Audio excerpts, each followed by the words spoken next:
Fundamentals of management. सबसे पहले देखते हैं हम लोग उसके बारे में डेफिनेशन। तो इस डेफिनेशन में क्या है? Management means getting things done through people in an organized and efficient way. हम लोगों से कहा गया है इस डेफिनेशन के अंदर कि हम लोगों को दूसरे लोगों से काम कराना है और उसको एफिशिएंट वे में और ऑर्गेनाइज्ड वे में करवाना है। ऑर्गेनाइज मतलब हो गया कि एक स्ट्रक्चर्ड तरीके से होना चाहिए। फिर इसमें बताया गया है कि इसके अंदर क्या क्या इन्वॉल्व होता है। जैसे कि इसमें सबसे पहले इन्वॉल्व होता है प्लानिंग, फिर ऑर्गेनाइजिंग, लीडिंग, कंट्रोलिंग और जितनी भी एक्टिविटीज जो कि एक ऑर्गेनाइजेशन गोल को अचीव करने में करनी पड़ती है हम लोग को। फिर हम देखते हैं हेनरी फ्योल ने एक डेफिनेशन दी थी उसके बारे में। जो हेनरी फ्योल थे ये फादर ऑफ मैनेजमेंट कहलाते हैं। इन्हीं ने प्रिंसिपल्स ऑफ मैनेजमेंट दिए थे।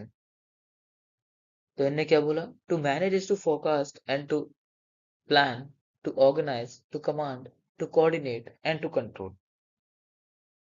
तो मतलब एक मैनेजर का रोल सिर्फ बॉस बनना नहीं है, बल्कि फ्यूचर प्लान करना, रिसोर्सेस ऑर्गेनाइज करना, लोगों को गाइड करना और परफॉर्मेंस कंट्रोल करना भी उसी का पार्ट होता है।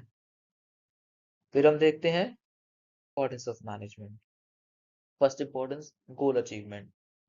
मैनेजमेंट क्लियर गोल्स सेट करता है और उन्हें अचीव करने के लिए प्लानिंग और एग्जीक्यूशन करता है। तो ये गोल अचीवमेंट हो गया। फिर एफिशिएंट रिसोर्स यूटिलाइजेशन, जैसे टाइम, मनी और पावर जैसे रिसोर्सेस को वेस्ट होने से बचाना बचाना है और उसका बेस्ट यूज करना है। ये एफिशिएंट रिसोर्स यूटिलाइजेशन होता है। अगर जैसे हम लोग एग्जाम में लिखेंगे as an view of importance, तो एफिशिएंट रिसोर्स यूटिलाइजेशन में हम लोगों को लिखना पड़ेगा कि जितनी भी रिसोर्सेज एक ऑर्गेनाइजेशन में यूज होती है हम लोगों को उनको ऐसे यूज करना है कि वो इफेक्टिवली यूज हो सके, जिससे कि फालतू में वेस्ट ना हो। फिर एम्प्लॉय मोटिवेशन, तो अच्छा मैनेजमेंट होता है वो एम्प्लॉयज को मोटिवेट करता है, उनके परफॉर्मेंस को सेटिस्फैक्शन देता है। जैसे एक एम्प्लॉय है, उसने अच्छा काम किया, 2 महीने से अच्छा काम कर रहा है, तो उसको इंक्रीमेंट मिलना चाहिए उस जगह पे, या फिर उसको कुछ बोनस मिलना चाहिए, जिससे कि वो ऐसे ही आगे अच्छा काम करता रहेगा। फिर आता है अडेप्टेबिलिटी।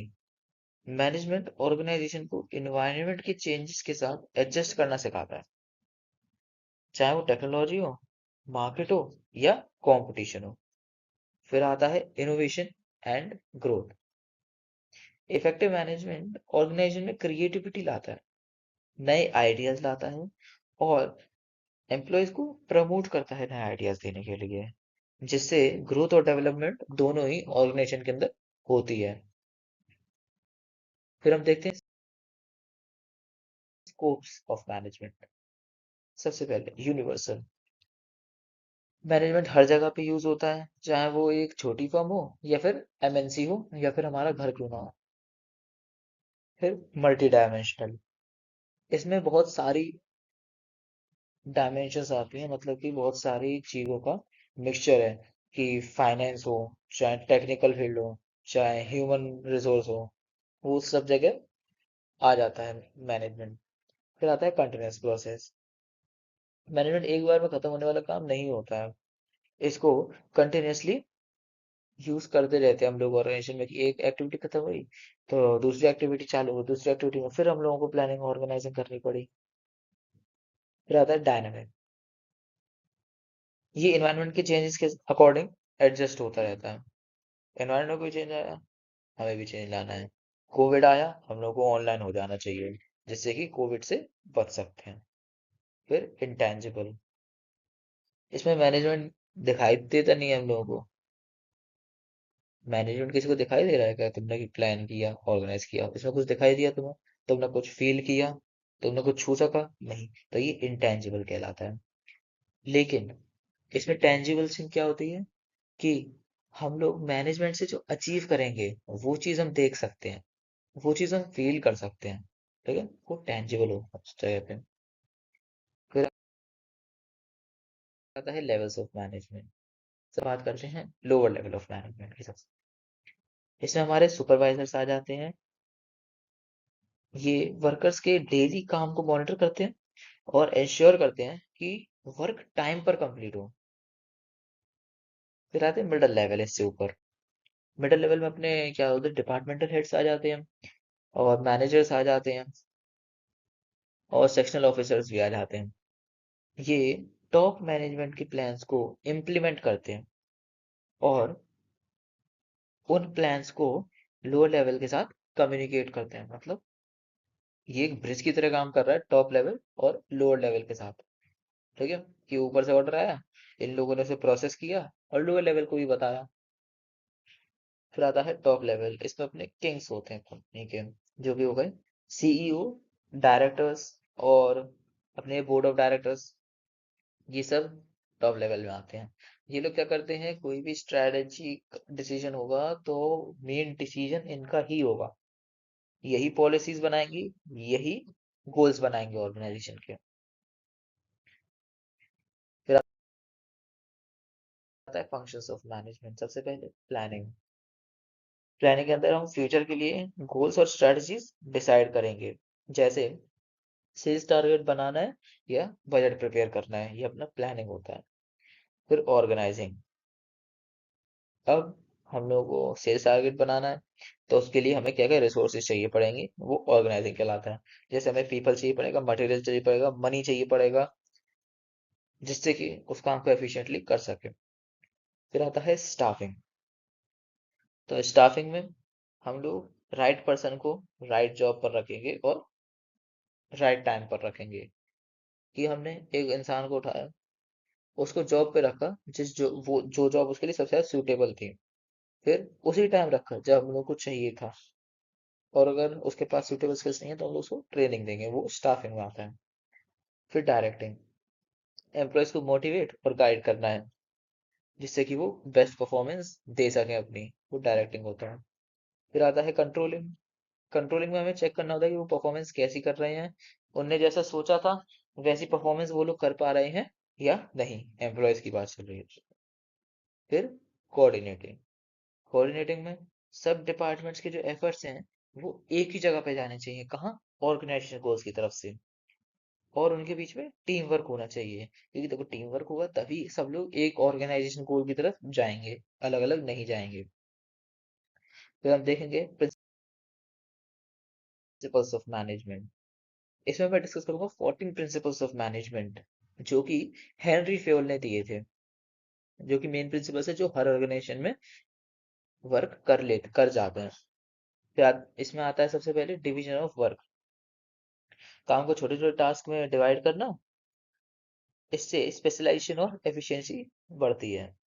हमने काम को छोटे छोटे डिवाइड कर लिया और फिर सब में बांट लिया, तो सब में जब थोड़ा थोड़ा काम बढ़ेगा बटेगा तो वो लोग अच्छे से उस काम को कर पाते हैं। फिर आता है अथॉरिटी एंड रिस्पॉन्सिबिलिटी। मैनेजर के पास पावर होनी चाहिए डिसीजन लेने की, पर उसके साथ उसके पास रिस्पॉन्सिबिलिटी भी होनी चाहिए कि वो डिसीजंस को अप्लाई कर पाए और सक्सेस की तरफ जा सकें। फिर आता है डिसिप्लिन।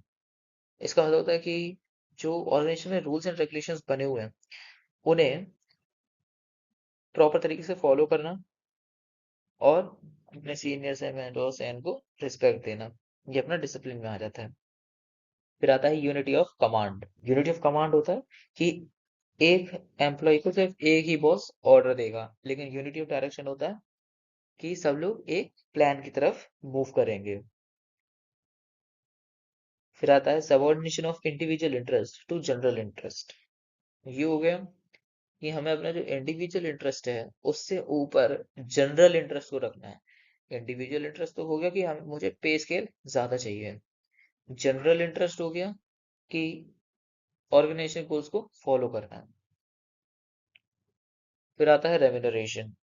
एम्प्लॉयज को फेयर और सेटिस्फैक्टरी सैलरी मिलनी चाहिए जिससे कि वो मोटिवेट होते हैं। ऐसा थ्योरी में ही होता है, रियलिटी में नहीं होता। ऐसा होता है लेकिन काफी कम जगहों पे। फिर आता है सेंट्रलाइज्ड और डिसेंट्रलाइज्ड। सेंट्रलाइज्ड तो हो गया कि एक अथॉरिटी स्केल बनी हुई है, उस हिसाब से ऑर्डर्स आते जाते हैं।